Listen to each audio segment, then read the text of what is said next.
तर सचिन अहिर यांनी जो उपसभापती पदाचा अर्ज केला त्यावरती आपण प्रतिक्रिया आल्या। सचिन अहिर यांनी कामगार सेनेचा राजीनामा दिलेला आहे। या घडीची आणखी एक महत्त्वाची अपडेट हाती येतेय। सचिन अहिर यांनी कामगार सेनेचा देखील राजीनामा दिलेला आहे।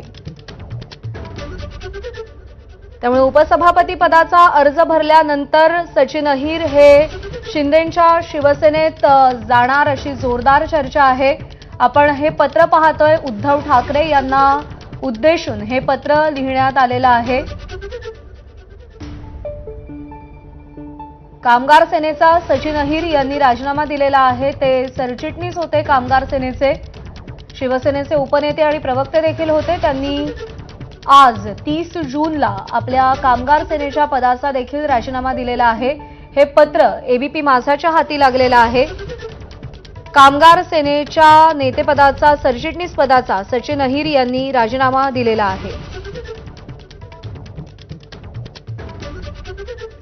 काही वेळापूर्वी सगळ्यांनाच आश्चर्याचा धक्का देत सचिन अहिर यांनी उपसभापती पदाचा अर्ज भरला। हा अर्ज भरताना त्यावेळी मुख्यमंत्री देवेंद्र फडणवीस, उपमुख्यमंत्री एकनाथ शिंदे आणि सुनेत्रा पवार देखील त्या ठिकाणी उपस्थित होत्या।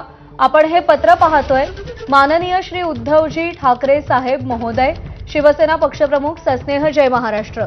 आदरणीय महोदय, सविनय विनंती करतो की मी सचिन अहिर, सरचिटणीस भारतीय कामगार सेनेच्या तसंच अध्यक्ष बृहन्मुंबई बेस्ट कामगार सेना या पदांवरती कार्यरत आहे।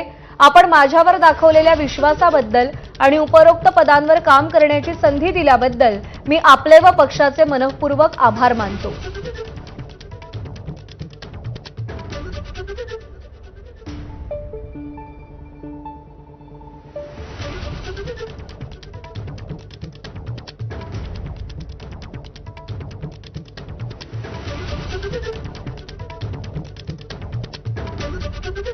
तथापि मी काही अपरिहार्य कारणास्तव भारतीय कामगार सेनेचा व शिवसेना उद्धव बाळासाहेब ठाकरे पक्षाच्या पदांचा राजीनामा देतोय।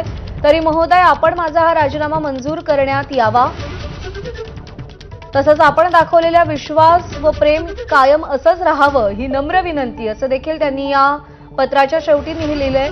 पक्षाच्या उज्ज्वल भविष्यासाठी माझ्या शुभेच्छा सदैव राहतील, असं सुद्धा सचिन अहिर यांनी आपल्या राजीनामा पत्रामध्ये लिहिलेलं आहे। हे राजीनामा पत्र त्यांनी उद्धव ठाकरे यांना पाठवलेलं आहे। हे पत्र एबीपी माझाच्या हाती लागलंय।